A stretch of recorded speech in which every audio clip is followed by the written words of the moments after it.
Hi guys, it's Mike here from KS Bushcraft Down Under. Now, I had a couple of requests about Altoid tins, and it's a subject I've avoided. I've been carrying a pocket kit since the 1980s. This is actually the one.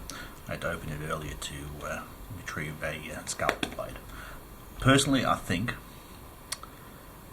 there's not enough room in here to justify putting a real knife.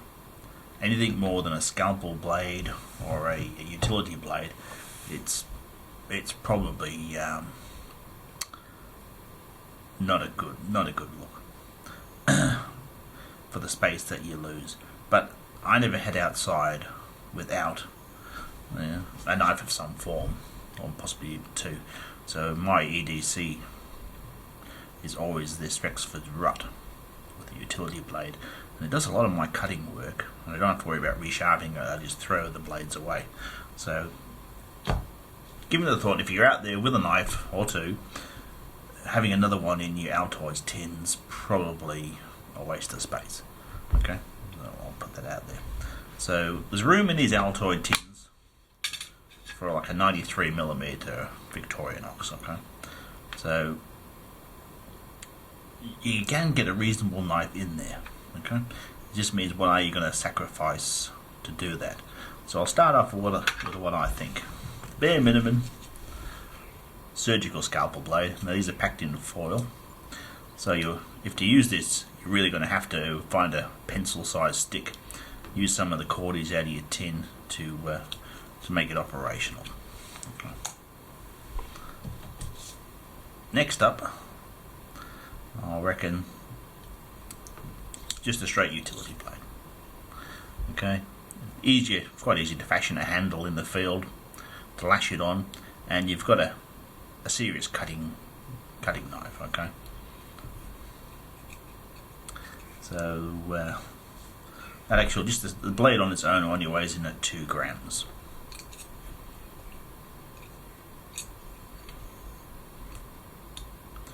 Now these Rexford Ruts are expensive. This is titanium, so it's quite an investment.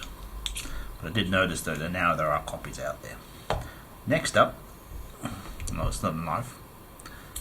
It's an Australian armed thread, field ration eating device.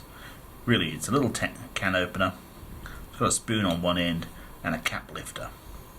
So depending on your situation that you're in, being able to open tin cans and possibly bottles with a bit of grace and feeding yourself is well worth 9 grams. Okay. Now you could put an edge on this. It won't hold a fantastic edge, but it will hold an edge. So there's the next option up. Then I looked at this card sharp. Now technically in Australia this is probably now illegal. So it's a folding knife. Now the blade itself could easily be adapted because this handle will not be durable. Okay, it really won't. But at 13 grams, and I said it could be reinforced easily enough. It's usable. It really is.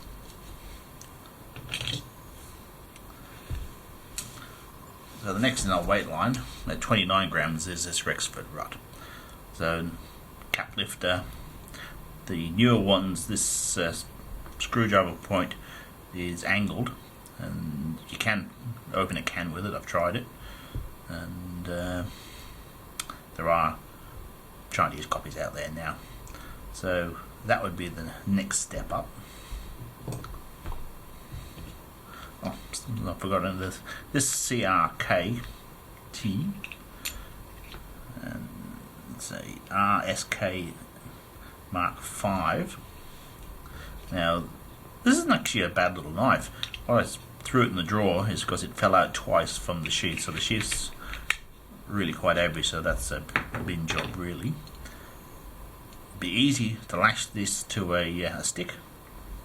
You can do some cutting with it as it is, and they're really quite cheap too.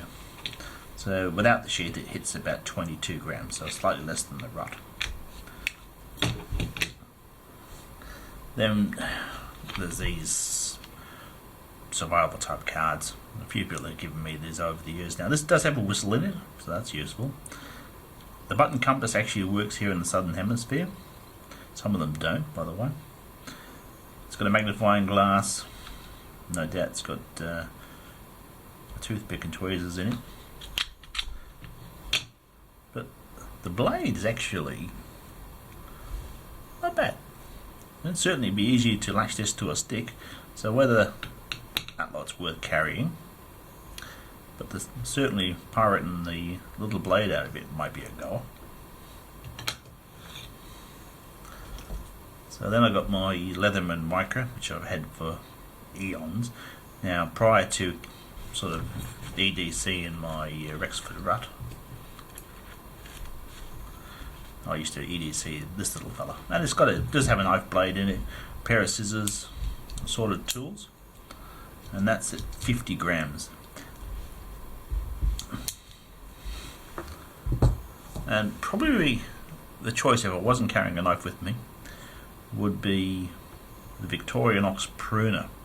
Now, it's basically a two-bladed knife. This little blade is fabulous for everything from opening cardboard boxes to bushcrafting jobs. You could even sort of extract this. If you wanted to make yourself a spoon, you could do it with this little blade. So at 50 grams, this is a seriously good knife for outdoorsy stuff. It really is. Even if you combined it with the can opening spoon, it was still way less than a Victorinox Soldier. So if I wasn't carrying a knife with me most times, could I stretch the kit to that? Possibly. Anyway, guys, would you go Victorinox Soldier? The choices all depend on what you expect to be carrying. Now, with my kit, and I've carried it since the 1980s, I find the sweet spot is around 100 grams. If you get this over 100 grams, you're not going to want to slip it into your pocket. Okay?